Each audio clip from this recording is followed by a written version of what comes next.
कि काजर हिया हिये ठीक लागेला आ हिया लाग जाए नु तो ठीक ना लगी, ओकरा के बंदर लोग कहेला। जडेजा ने मार दिया, कलेजा फाड़ दिया, कमेंट्री करने नहीं दिया जाता है। तो इस समय मनी मेराज का जो नाम है पूरे देश में चर्चा का विषय बना हुआ है कि कैसे एक अश्लील कंटेंट परोसने वाला व्यक्ति आईसीसी चैंपियन ट्रॉफी में कमेंट्री करने जाता है। उसके बाद से हालांकि कमेंट्री करने नहीं दिया जाता है, मुश्किल से 100 ओवर के गेम में 5 मिनट ही कमेंट्री किए, क्योंकि उनको पता ही नहीं था कि मिड ऑन किसको बोलते हैं, मिड ऑफ किसको बोलते हैं, स्क्वायर लेग किसको बोलते हैं, लेग बाई किसको बोलते हैं। इतना एक मतलब 5 मिनट के वीडियो में वो 5 मिनट वो बोले हैं। 5 मिनट में सिर्फ जडेजा ने मार दिया, कलेजा फाड़ दिया, ऐसे करके कोई भी एक शब्द भी ऐसा ढंग का नहीं बोले जिससे लगे कि भोजपुरी का अस्तित्व यह है और भोजपुरी को रिप्रेजेंट करने वाला कोई पढ़ा लिखा व्यक्ति है।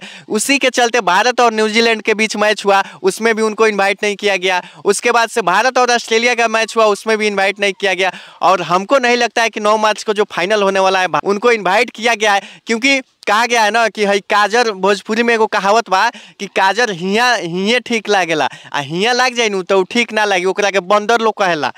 तो वही से जो कलाकारी उनका है, जो गाली फजीहत देने वाला, वो उनको वहीं तक शोभा देता है।